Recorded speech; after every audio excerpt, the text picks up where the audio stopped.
Today is the 2nd of March 2021, and this sincerity we have to come and train ourselves in samadhi and bringing the mind to a settled, firm state.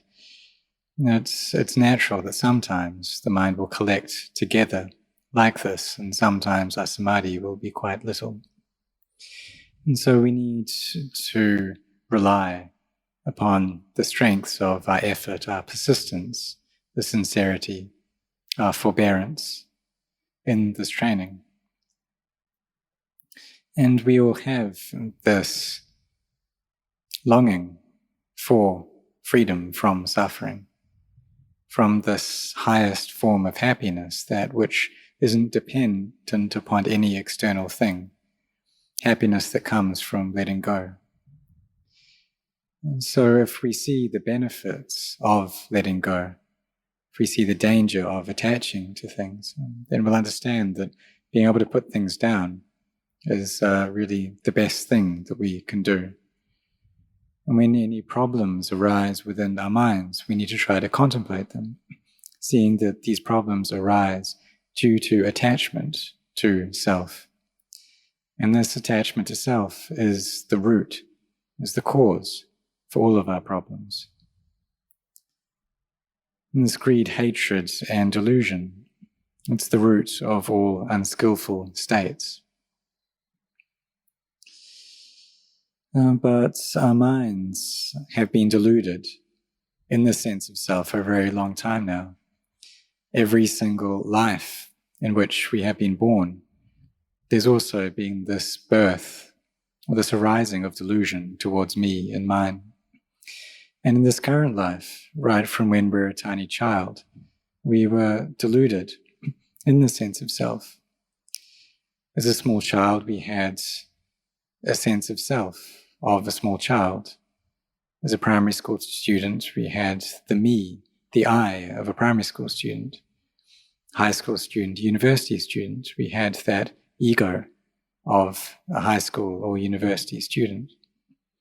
And then when we finish our studies, we graduate, then there's a sense of self that arises around graduating.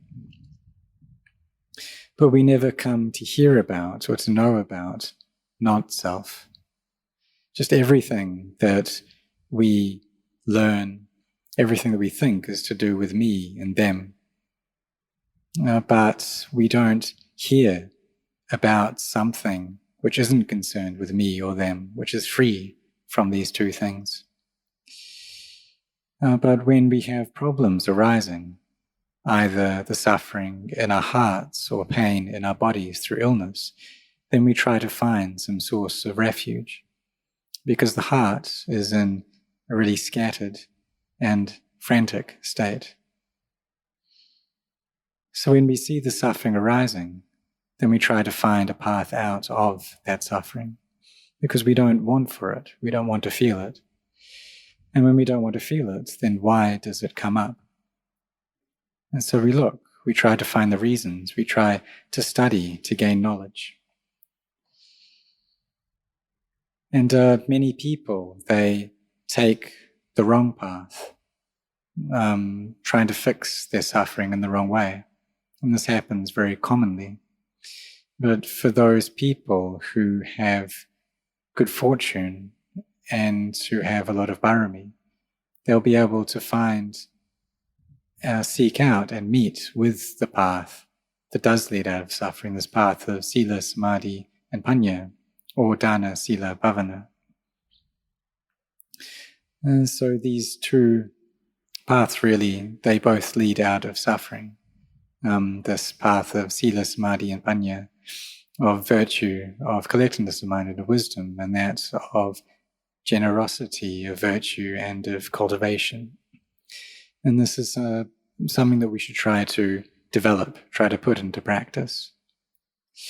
But when we're practicing, then it's natural that obstructions will come up, things that get in the way of peace. And one of these is drowsiness. We sit in meditation, we feel quite drowsy. And when this happens, then the mind becomes more and more dull. And why is it that if we're watching a movie, we're listening to music, we're chatting with people, then we don't feel sleepy? When we come to sit in meditation, then we get drowsy. We start swaying from left to right. So if that happens, then we should open our eyes. And sometimes we're listening to the Dhamma and we're feeling very drowsy then. And if that's the case, then whenever are we going to attain to the Dhamma? So we should open up our eyes.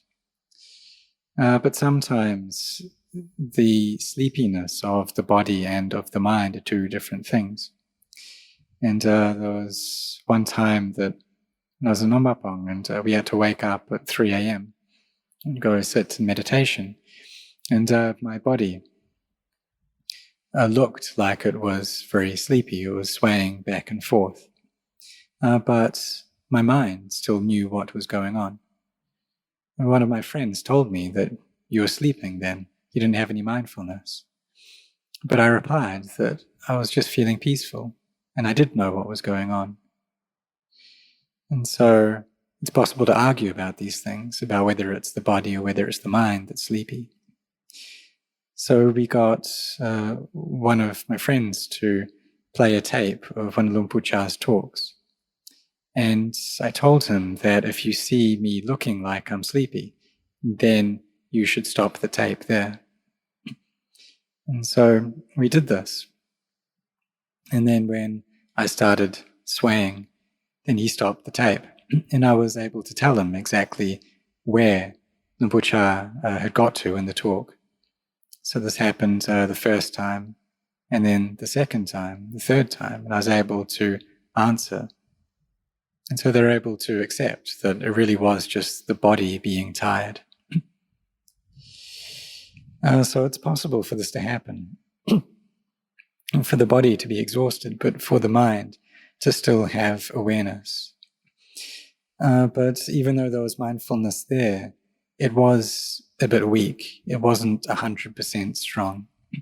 But there was still knowing, there was still awareness. Maybe sometimes if we open up our eyes, then the mind will start thinking a lot. And so when we come to sit meditation, we do need to be cautious. If we start getting drowsy, then we should open up our eyes, maybe look at a Buddha image, or not just to watch our breath, because if we do that, then the mind just becomes more and more dull. So we open up our eyes, look at the end of our nose, and place our mindfulness there.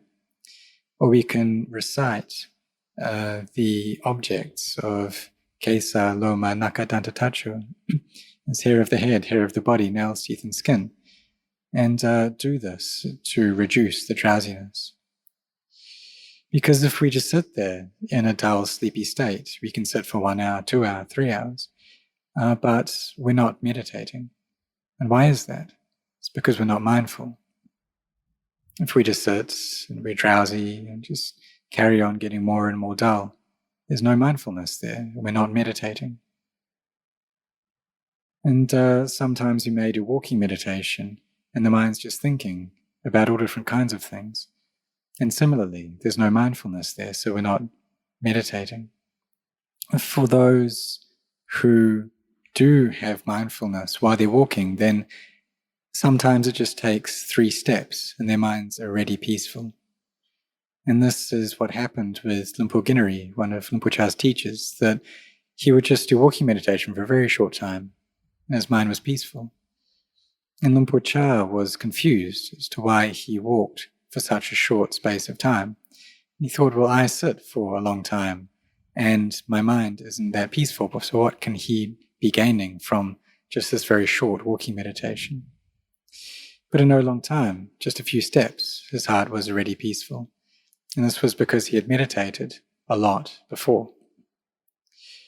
So one of the things that prevents peace from arising is this sleepiness, and it's something that we do need to fight against. We need to put our effort into going against it. If we're drowsy, then we get up and walk. If we're still sleepy, then we can walk backwards. So give it a go. It's something that we really need to take on to fight against the sleepiness. Because if our mindfulness is little, then it's common for the mind to get dull like this. And when I was meditating, when I was younger, I noticed that when I was watching my breath, then I'd watch the in-breath, then there'd be a short pause, and then there'd be the out-breath. But during the short pause, there would be some noise that was happening.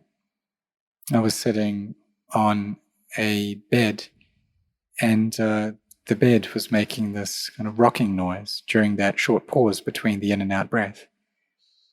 And I was wondering why this was happening. But I noticed that what this showed was that my body was moving a little bit during that pause. And during that space, then the mind had dropped into the Bhivanga state. And so that's why this noise was happening, because the body was shifting, because this was when mindfulness was weak at this point between the in and out breath. And times when I went to sit in my umbrella tent, this large umbrella that has a mosquito net that hangs down the sides, then if I sat and my head kind of went forward and touched the mosquito net 3 times, then I know it was time to get up and do walking meditation. Because if we just sit like this, we just carry on sitting, then we'll just carry on being drowsy or get deeper and deeper. And there was one time that I was attending on Luang Pu Cha. There was an American monk who was also there. And this monk, whenever or wherever he sat, he would fall asleep. So Luang Pu Cha taught him to open up his eyes and to chant a lot. And so this monk was happy to receive these instructions from Luang Pu Cha and would chant very loudly, and this was able to fix his drowsiness. And so Luang Pu Cha was able to teach him in this way. And there was also a novice who would get quite tired. And so Luang Pu Cha would tell him to get up and boil up some water for him. And then when he went back to sit meditation after this, his drowsiness was relieved. And so if we sit in meditation and we close our eyes, then we get really drowsy, then we should open them up. And if we know that we're of the nature, we're of the habit to get very drowsy, then we just shouldn't close our eyes when we meditate, just keep them open. Look at a Buddha image. If we do close them, then we should bring up an image in our mind. Because this habit of drowsiness can be quite strong. And if we're in it, then we sit in meditation and in just 5 minutes, we're asleep already. So we should open up our eyes. We can count our breath. On the in-breath, count 1, 2, 3, 4, 5. The out-breath, 1, 2, 3, 4, 5. Or the in-breath, 1, 2, 3, 4, 5, 6. The out-breath, 1, 2, 3, 4, 5, 6. And count very fast, the 1 to 5, 1 to 6, or more. And don't just allow the mind to get pulled into this drowsiness. Because if we just watch our breath, when it's like this, it'll just get more and more dull and gloomy. And then the defilements will just eat us up, and there's no chance of us gaining samadhi. We can sit in meditation for a week, a month, a year, and we'll never gain samadhi. So we shouldn't just watch our breath in this case, but we should count as well, have something there to tie our minds to, and try it out. And perhaps we can do a lot of chanting, or get up and walk, change our posture, fight with the sleepiness in this way. And why is it that when we stay in a scary place, like a cremation ground, that we're not sleepy then? It's something we should think about. Because the mind's afraid. We're cautious of dangers that might come. The mind is awake. And this brings up a sense of heedfulness. It brings up mindfulness. And when we have this mindfulness, then the mind is bright. And even when we go to sleep in these places, then the mind is still quite clear. And when we open up our eyes after, in the morning, after having slept, then the mind is still bright. Our eyes are bright. We're wide awake. And this is called being awake even while we're sleeping. And so we bring up this mantra of Buddha, do this a lot as well, to waken up the heart, because Buddha, this one who knows, it's also the one who is joyful, the one who is awake. So in recollecting Buddha, we recollect this awakened nature and bring our minds to be woken up as well. So we don't just allow our minds to follow this, just allow them to become more and more drowsy. And we try to keep this recitation of Buddha there and not let that slip away. And we can do it, we can chant it really, really fast. We can do it in pairs with the breath or chant it faster than this to keep our mindfulness there. And if we don't do that, then we can pick up a chant like Itipiso or chant the Padimokkha. And in doing this, then the mind wakes up. And we're bringing up these qualities of vitakka and vichara, the initial and sustained application of the mind in order to reduce and solve this drowsiness. So we shouldn't just close our eyes, but rather be cautious when we sit. And we can sit in a scary place, such as on the edge of some body of water.